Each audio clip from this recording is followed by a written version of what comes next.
Bueno, vamos a la segunda parte de este programa sobre feminismo y cambio de mente, de mentalidad, de cultura. Pero lo que tenemos en carpeta para la sociedad y para este país en particular es un cambio en la Constitución. Entonces yo quería preguntarte a ti, ¿cómo ves tú, Diana, que la nueva Constitución tiene que reflejar o tiene que hacerse cargo de esta nueva concepción de paridad, de esta nueva relación que hay entre hombres y mujeres, este cambio de que ya no puede ser patriarcal? ¿Cómo ves tú? ¿Qué es lo que tendría que decir la nueva Constitución? Bueno, o sea, en realidad yo no podría decir qué es lo que tiene que decir la Constitución. Lo que yo creo que tiene que tener este nuevo proceso constituyente es participación de todos los actores que lo están pidiendo. Y eso, en primer lugar, por supuesto que son las mujeres, porque las mujeres somos más del 50% de la población del mundo. Por lo tanto, que las mujeres no sean las personas que escriban esto no tiene sentido. O sea, no puede ser que hombres escriban esto. O sea, fue una muy mala señal del gobierno que buscaron abogados constitucionales y eran solo hombres, ninguna mujer. Y hay abogadas constitucionales muy buenas. Eso fue el primer error. Luego también un error empezar a pensar solamente en cantidad por cuota. O sea, paridad es la forma en la cual las papeletas deberían ser constituidas y eso se debería posicionar. Entonces, también la comisión técnica al final eso tampoco lo ganó cuando fue la propuesta, pero es algo que también yo creo que la calle y todos deberíamos pedirlo, que hubiera paridad en la Constitución de quienes van a ser yo pensando por supuesto que hay plebiscito, que va a haber, que gana el sí, de que sí hay plebiscito y que evidentemente hay una convención constituyente del tipo asamblea constituyente, donde el 100% es electo, y ahí que haya paridad. Pero lo que yo creo que es más importante en el proceso constituyente es que tenga todas las voces que realmente quieran tenerla. Y eso es lo más importante. No queremos que sea escrita una constitución por las mismas personas que nos han representado hasta ahora, porque no tiene la representatividad, y menos que sean solamente hombres. Ya, movimiento de mujeres y nueva Constitución. ¿Cómo ves ese desafío? Bueno, el movimiento de mujeres es, tú sabes, amplio y diverso. Sí, eso quiere decir que hay una multiplicidad, una multitud de posiciones distintas, pero que han ido confluyendo a la esperanza de las mujeres de tener una nueva Constitución. Efectivamente, nosotros del movimiento de mujeres venimos hace décadas planteando, desde tiempo de dictadura en adelante, planteando que tenía que haber una Constitución con participación de las mujeres. Entonces se abre una oportunidad extraordinaria y nosotros tenemos avanzado, porque ya en el proceso constituyente que desarrolló el gobierno de la presidenta Bachelet, ya, ¿no es cierto?, teníamos un grupo que se llamó Las Constituyentes, que desarrollaron una cantidad de propuestas en términos de principios, en términos de valores, en términos de la institucionalidad, digamos, siguiendo un poco el formato de lo que fue ese debate. Entonces hay un montón de avanzado y, como tú muy bien dices, lo primero es la constitución del órgano, digamos, constituyente. Ahí tienen que estar las mujeres representadas en forma paritaria, y eso que le da tanto susto a la derecha, cuando uno dice paritaria, quiere decir que también van a haber mujeres de derecha. El susto que les da, piensa que van a llegar puras feministas, digamos, pero no es verdad. Estamos hablando de una constitución paritaria en el sentido que el género humano está formado por hombres y mujeres y no podría haber, digamos, un punto de partida. A eso le tenemos que agregar todas las otras diversidades de esta sociedad. Y yo, obviamente, me parece que el de pueblos originarios es fundamental, y entonces en la Asamblea Feminista Plurinacional de la que yo formo parte estamos planteando, ¿no es cierto?, simultáneamente paridad y condición, digamos, participación de pueblos originarios. Pero están todas las otras diversidades que también nos interesan. Entonces también tenemos una reflexión con nuestras compañeras amigas lesbianas de cómo vamos a trabajar, y están trabajando también ellas en términos de qué es lo que va a decir y cómo se puede avanzar en la constitución, digamos, del órgano y también a los contenidos, porque tenemos que asegurar que esta nueva constitución es para el futuro, pues sí, es para el futuro, es para los hijos, para los nietos que no tienen estos líos, digamos, de patriarcales y machistas como tenemos nosotros. ¿Cómo vamos a ayudar a esa sociedad que queremos que sea todo lo igualitaria, todo lo legítima, todo lo inclusiva, digamos, del caso? Entonces, el feminismo está en eso, pero entonces está con un montón de acciones en paralelo, acciones, digamos, tenemos una lista, tenemos una declaración que ha circulado que tiene más de 10.000 firmas planteando la paridad.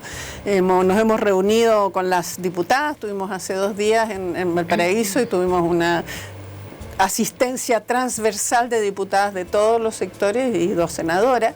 Y estuvimos en la Comisión de Constitución, Legislación y Justicia y ahí están los señores diputados haciendo buena letra. Nunca habían hablado de la paridad, siempre nos habían encontrado que éramos unas exageradas. Ahora están muy preocupados de cómo van a dar garantía de que efectivamente le van a dar la representación que corresponde. Entonces estamos en todo eso. Y se han articulado, como tú decías, las mujeres, las politólogas que han estado desarrollando ahí, no es fácil el tema del mecanismo. Hay alternativas, pero requieren principalmente voluntad política, porque tenemos un sistema de distritaje muy especial, tenemos algunos distritos con 3, tenemos otros con 2, tenemos otros con 4, y entonces cómo se genera lo que nosotros queremos paridad de resultado, requiere, digamos, todo un trabajo, pero está fuertemente involucradas feministas de todos los tipos en todos los lados y otras haciendo muchos cabildos y haciendo muchas cuestiones. Yo particularmente lo que hacemos en el Observatorio de Género y Equidad, estamos desarrollando un kit de materiales con obviamente una suerte de, primero las palabras, ¿no es cierto?, un glosario, pero también elementos principales para someter a discusión en organizaciones de base, para que esto no quede como que es la élite, como que son las educanos, sino para también trabajarlo a nivel, digamos, de organizaciones de base de distintos lados. Vamos a hacer también trabajo en Tirúa, tenemos ahí todo nuestro... Diana, ¿y tú vas a estar incorporada de alguna manera en este proceso de discusión? Bueno, en realidad yo desde que fue el estallido lo primero que hicimos fue formar un colectivo, o sea, eso fue... Ya. Porque lo que quedó claro es que la única forma de que esto funcione es estar con colectivos organizados y... ¿Y cómo se llama el colectivo en que estás? Se llama Brigada Alienígena. Ah, mira. Ah, qué bien. Sí, porque como nos declararon alienígenas a todos los que no éramos parte de un... Y que es muy bueno ese nombre, si uno lo piensa, es en el momento en que nos dicen alienígenas, los alienados son los otros. O sea, en inglés, acuérdense, alien es el extranjero. Sí, el otro, sí. Es realmente el otro. Entonces es interesante porque en el fondo los que algunos eran como los privilegiados, en este caso los gobernantes, el gobierno en este caso, y todos los demás somos los alienígenas. Entonces, con este colectivo, es curioso porque es como digamos, el 95% de la población de un país somos los alienígenas. ¿Y qué postura la Brigada Alienígena? Bueno, en realidad lo que nosotros somos un colectivo acéfalo, transversal. Bueno, ahora con esto de una asamblea constituyente hemos tenido que empezar a replantearnos esto de la acefalía, porque también es importante que se generen liderazgos también. O sea, uno de los problemas también que hemos detectado es que esto de que es bonito la transversalidad, pero también necesitamos representantes porque es complicado. ¿Somos mujeres? No, somos también hombres, somos hombres y mujeres. Pero lo importante acá era que éramos un grupo de personas diversas que queríamos sentarnos a conversar qué país queremos, cuáles son las medidas que consideramos fundamentales a corto, mediano y largo plazo. Y a viralizar propuestas, y desde ahí hemos hecho distintas cosas, y desde luego la idea es tratar de impulsar que otras personas también se colectivicen. Si el asunto es, si uno deja de creer que ciertos partidos representan, pero uno quiere plantear demandas, necesitamos también darle a esos partidos o de alguna otra forma reemplazar ese trabajo. Entonces, ese es también el trabajo que empezamos a hacer.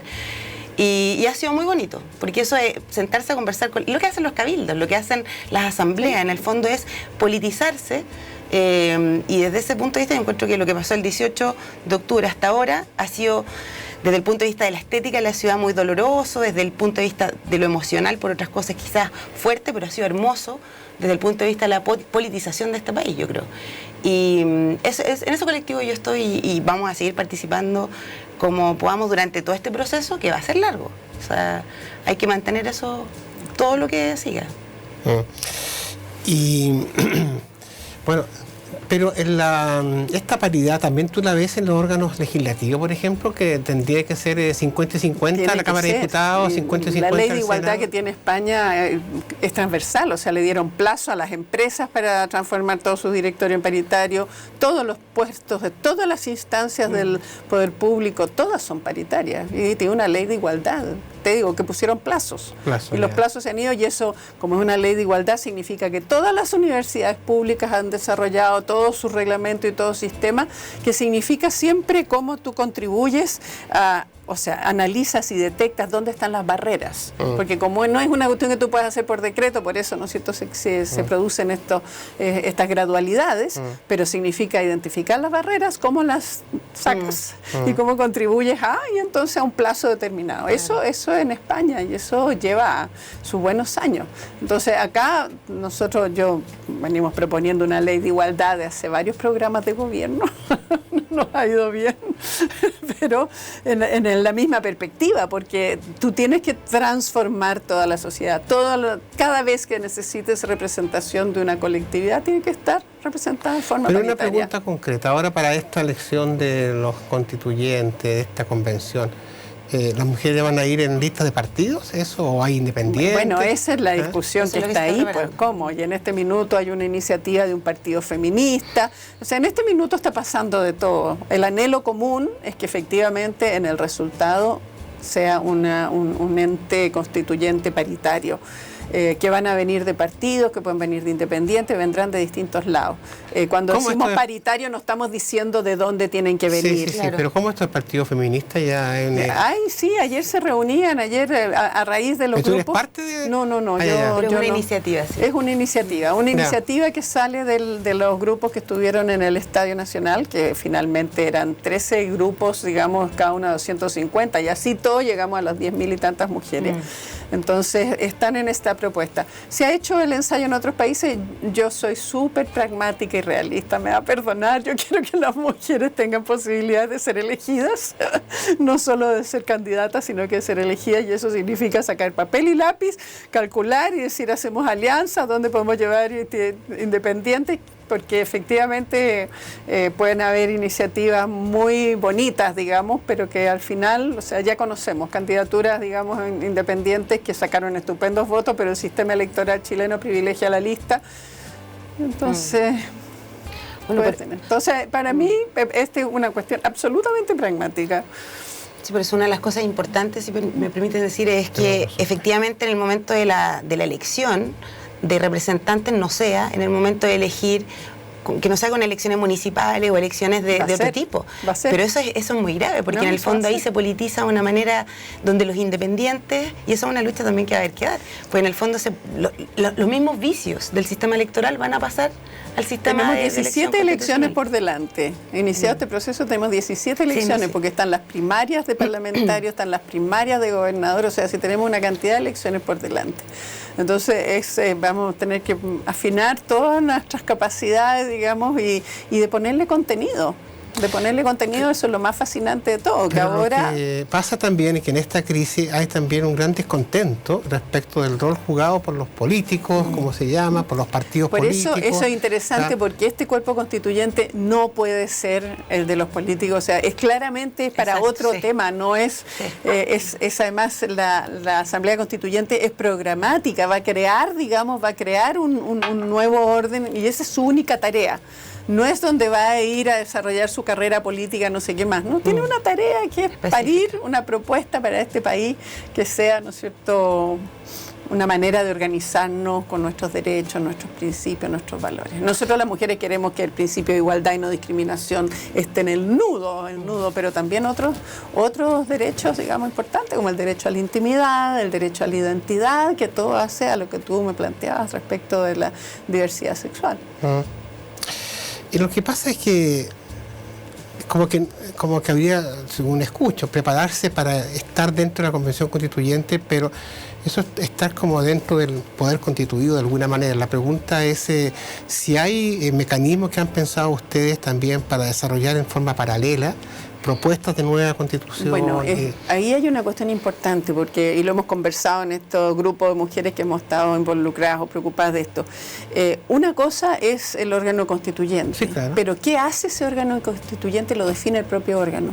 Puede generar muchísimos mecanismos de participación, consulta, comisiones técnicas. Lo que se ha hecho en otros países, en el caso de Ecuador, en el caso de Bolivia, se han generado comisiones técnicas de apoyo a las mujeres que están trabajando ahí, porque hay una serie de elementos que son súper técnicos y que tú no quieres que elijan a los expertos, tú quieres que elijan personas que representan su realidad, pero necesitas apoyarla en términos de cómo se traduce esas necesidades de la población del grupo A, B o C en derechos o en valores o en instituciones. ¿Qué debe decir, digamos, respecto al carácter del Estado y todo eso?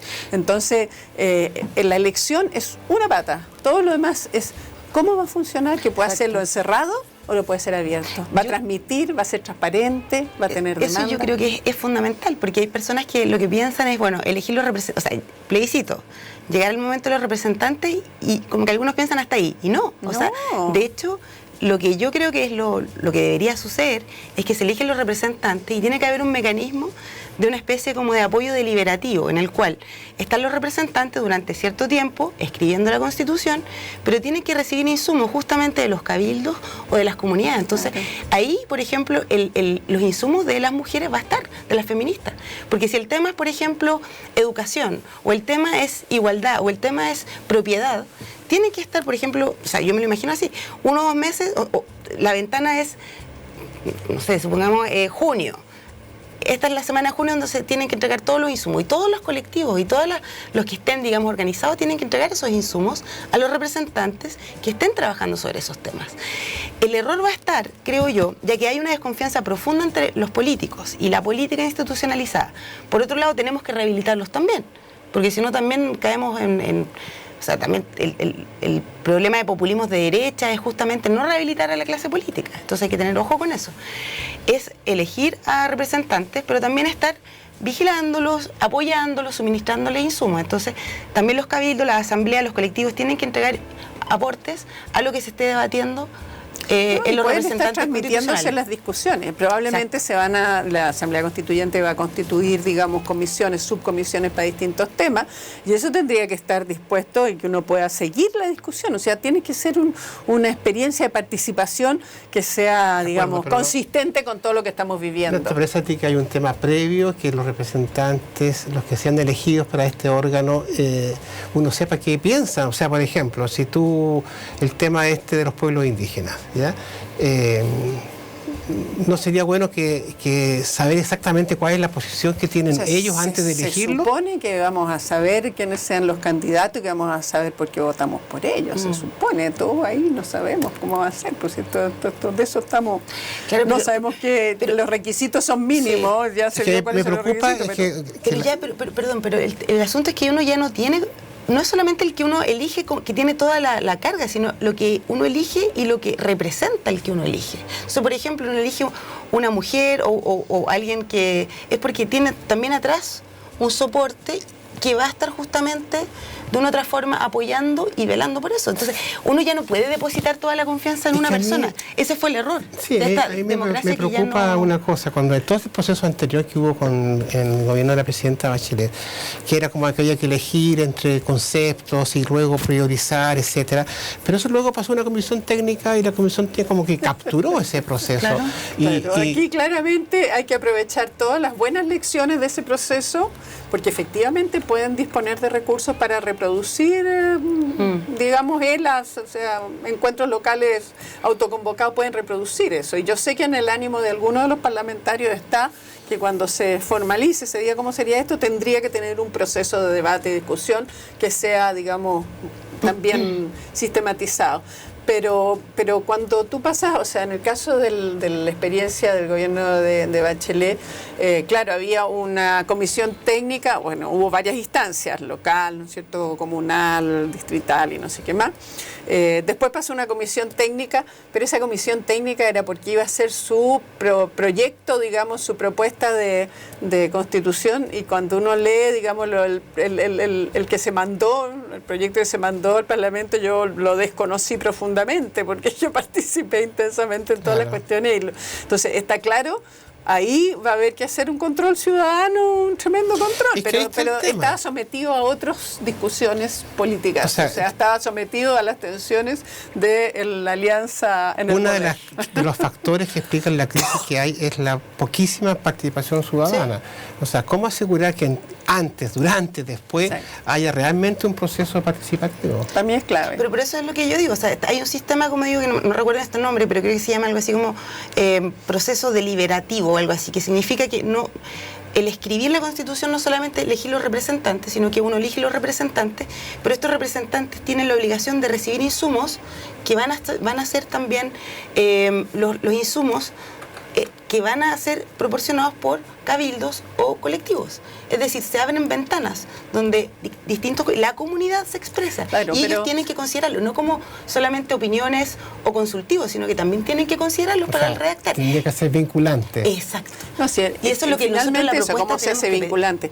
Pero tú tienes que imaginar que si tú dices ya abrimos ventanas, son muchos los actores y acá se van a conciliar intereses y va a haber discusión y va a haber tensiones y va a haber eso, porque están los intereses de los pequeños, de los medianos, de los grandes empresarios, van a estar, ¿no es cierto?, los agrícolas, los que tienen los cultivos tales y cuales, o sea, hay una serie de cosas que se van a debatir ahí y ahí lo interesante es cómo se generan mayorías para dejar claro que el agua es de uso de todos, claro, público y no puede ser privada, ¿no es cierto? Que el Estado sí tiene que ser un actor económico que no puede estar en este rol de subsidiariedad, gracias a lo cual tenemos el desastre que tenemos. O sea, se van a ir construyendo las mayorías y la Constitución finalmente es un esquema básico, no baja al detalle. Ahí se discutirá también si va a haber leyes orgánicas constitucionales, de qué tipo, o sea, es una tremenda pega, es una tremenda pega.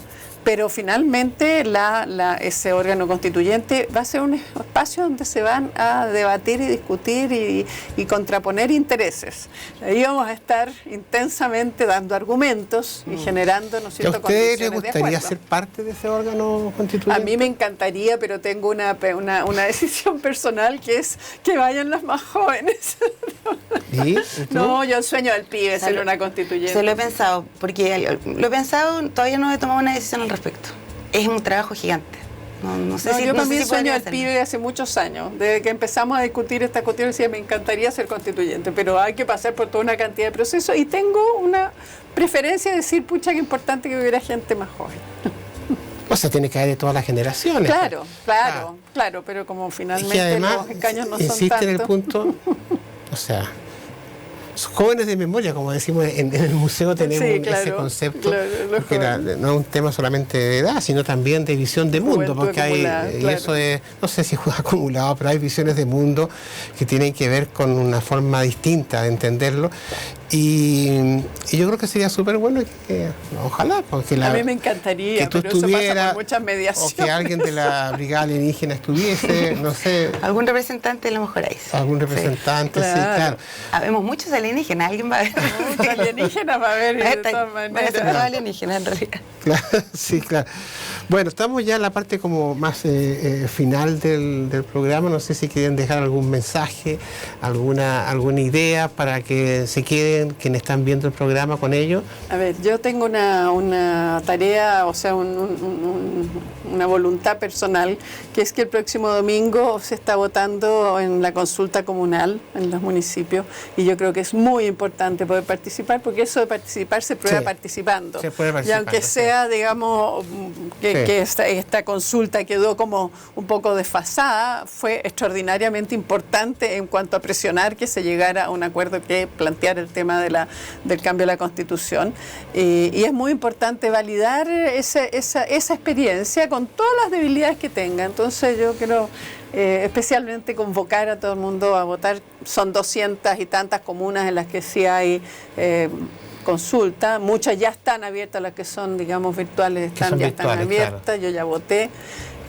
Hay que ver qué es lo que pusieron los alcaldes. Algunos alcaldes se han querido dar unos gustitos bastante poco simpáticos. Bueno, uno puede no votar por esas preguntas que los alcaldes decidieron poner, como por ejemplo el alcalde de La Reina, la primera pregunta, porque además antepuso sus preguntas sin consultarle al Consejo Municipal, dice, ¿usted ha leído la Constitución?